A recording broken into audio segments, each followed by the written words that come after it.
So I want to be completely honest with you traders. I've lost $15,000 using the wheel strategy. And I know it sounds like it's passive income, risk-free, easy money, but the fact is it's not. The wheel has huge downfalls. And in this video, I'm going to tell you all about it and how it lost me $15,000. Let's go.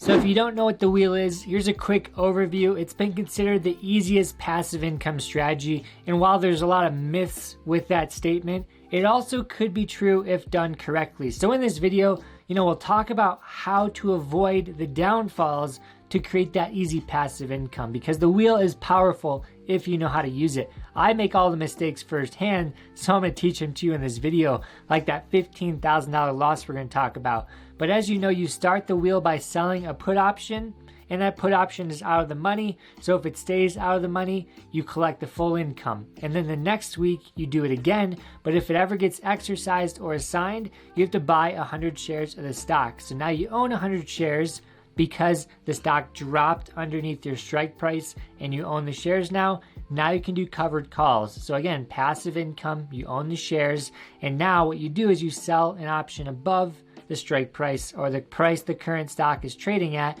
And if it stays underneath that strike price, you collect the full income. You get to do more call options, selling, and then eventually you get exercised. It goes in the money. You lose your stock, and then you go back to selling put options. And I've got a lot of comments on my past video about the downfalls of it, and I kind of avoided it because I didn't think it was that risky of a strategy, but it really is. So the one thing I've noticed is stocks I love doing this on are stocks that trade sideways. Stocks we don't really want to buy because they don't move long term in one direction. So the worst thing you can do, honestly, is buy a stock that is hugely directional, up and down, up and down, up and down. We're looking for stocks that just trade sideways. Consistent stocks, we know the levels, we know we can sell options on them and collect easy income. One example I have is TDOC. So TDOC is something that has traded within $230 as well as $178 for exactly, let's say, 8 months. 8 months, it's traded within a $50 level.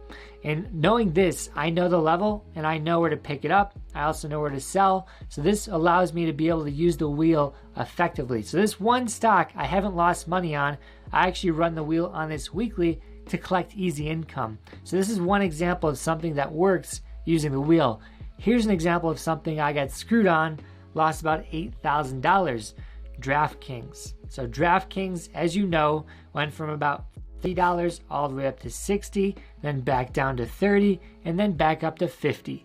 This is not a good stock to use the wheel on because it's too volatile. If it's too volatile, there's a bunch of bad things that can happen, and we're going to go over them all in the video. But what you want to know is that if you're ever owning the shares in this, if you own the shares at 50 bucks, it drops down to 30. It's very hard to go covered calls on that, because if you ever put it at 38, 40, you can get assigned, lose those shares, and in that case, you sold it for a loss, and then you have an overall loss in your portfolio on DraftKings. But instead, if you just didn't sell any covered calls, wait for it to go back to break even, in that case, you didn't lose any money. So sometimes on a volatile stock, it's not the best to do it, but we're going to teach you how to do it on these type of stocks if you are curious in this video. So I'm curious, guys, why haven't you grabbed my free option trading course in the link in the bio? But let's go over TDOC as one example. I'm going to show you something I'm doing right now, and we'll go over the downfalls of this one strategy I'm doing. So I own TDOC as a stock. Last week, it got exercised from covered calls. I lost the stock, but since it trades sideways, I really don't care because I can pick it up at a discount normally, or I can just sell puts and just collect passive income weekly. So right now, I'm selling the 195 put, and I got it at 546. So that means I'm buying the stock at a massive discount from where it's at. If it drops and I'm in the money for my puts, in that case I own the stock, then I do covered calls. But if the stock trades above 195 on Friday this week, I will collect $1,100 because I have two of these options. So 550 times 2, 1,100. Free money as long as we trade above 195 on Friday. Or I can roll the options till next week, just keep on doing it, never get the shares. That's a possibility too. But as you can see, The stock is basically flat today. It's only down about $1, but the options are up. So I made $200 at the open just from this, basically trading sideways. So trading sideways is time decay. Time decay allows you to collect that passive income. That's why this strategy is amazing. And if you haven't yet, make sure you grab my 2 books, Bulletproof, Recession-Proof Setups, link in the bio, only $3. But let's talk about the downside, because with directional moves, huge up moves, huge down moves, that's where the wheel fails you. So let's say in this example, if I'm holding puts, the downside is it drops hard or it pops hard. In both of those scenarios, let's walk you through how much money I'm gonna lose. So let's say for some reason it dropped to about $180. This is one of my sheets I use. This is a covered call calculator. It tells you how much you can make and everything. So we basically have the option we talked about. 195 is the strike price. The option price is 546.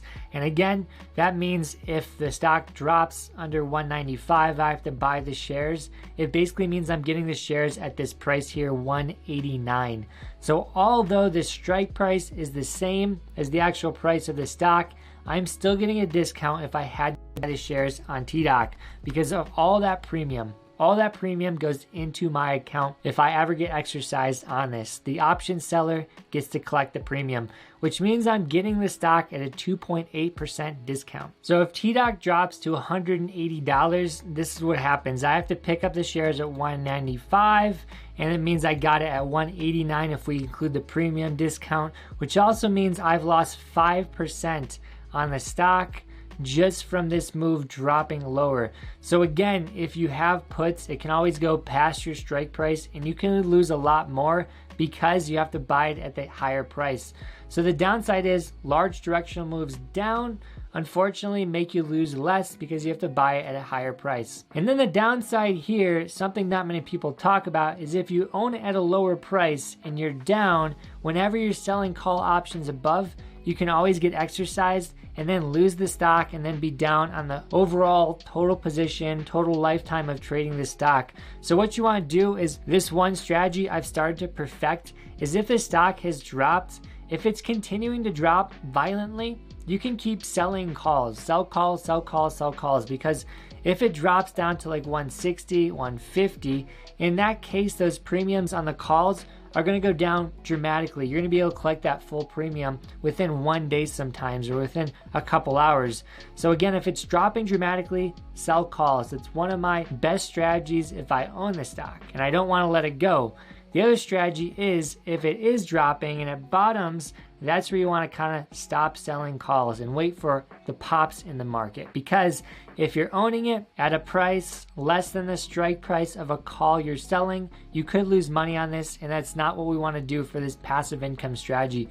We want to make money. So what I do here is whenever I see a pop in the market for TDOC, I will be selling calls on my position. I don't sell calls all the time, but whenever I see a little pop, whether it's $2 or $3, maybe even $5, I'll sell a call this week or next week, and it allows me to bring in the premium from the extended move. And I know once an extended move happens, it normally doesn't continue. So with extended moves, I love to sell calls on the stocks I own, but I don't always sell calls because a lot of stocks I own are great stocks long term. They're going to continue to go up, so I generally don't want to lose those stocks.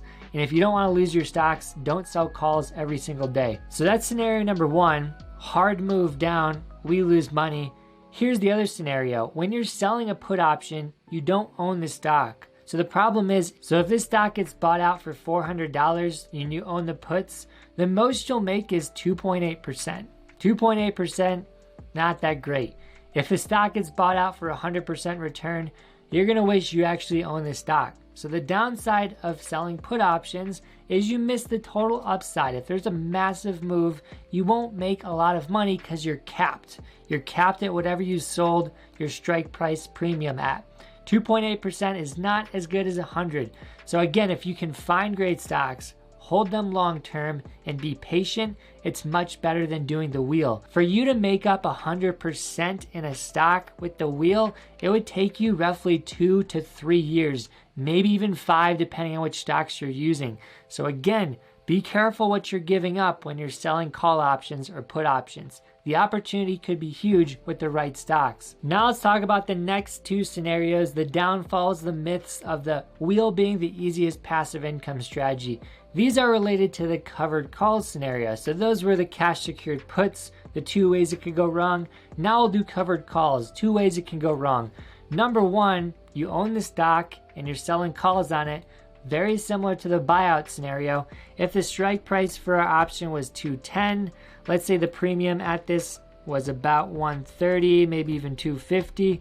That means if we are owning the stock for 195, our strike price is 210. It means we lower our initial buying price or our average fill price for the stock by 1.28%. So we're collecting that passive income 1% if this call option expires out of the money. If we get assigned and it goes in the money, in that case we lose the stock and we can make 15 bucks per share.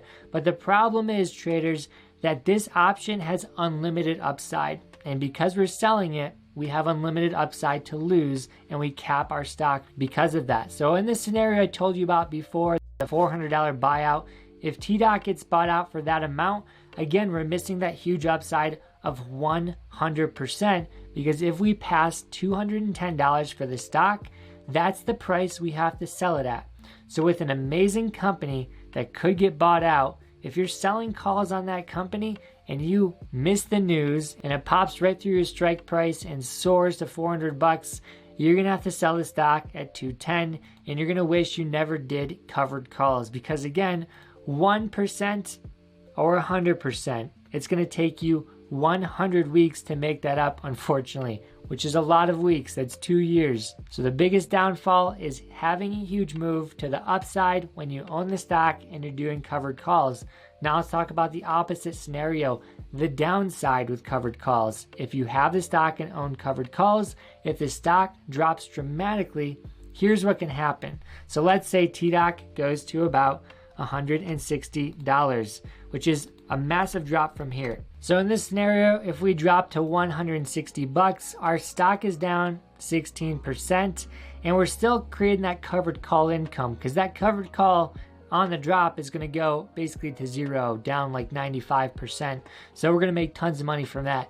If we end up selling covered calls the next week, we're going to have, unfortunately, a big difference from where we bought the stock to where it's trading at. So you always have the risk doing covered calls after a drop of losing the stock by putting your strike price too soon. Because if it hits 165 and we're selling calls there, we have to lose the stock at 165, and then 190 we bought it at, never gets hit. You have a $35 difference, $30 difference, and you never make that up because you don't have the stock anymore. So unfortunately, in this scenario, you could lose your stock pretty early if there's some violent dip and then violent pop. That shakeout could really mess you up. So that's my breakdown of what can go wrong using the wheel. Now I'm going to give you a video going over the wheel, everything you need to know to create that passive income. Check it out in the video to the right of me. Peace. Trading the stock market is hard, and you don't have to blow up your account to learn how to bring in money every single week. In this video, I'm going to teach you a very popular options trading strategy that can make money in up, down, or sideways market with very little downside risk. This is coming from someone who runs a professional options trading group, and I'm going to teach it to you today. Stay tuned.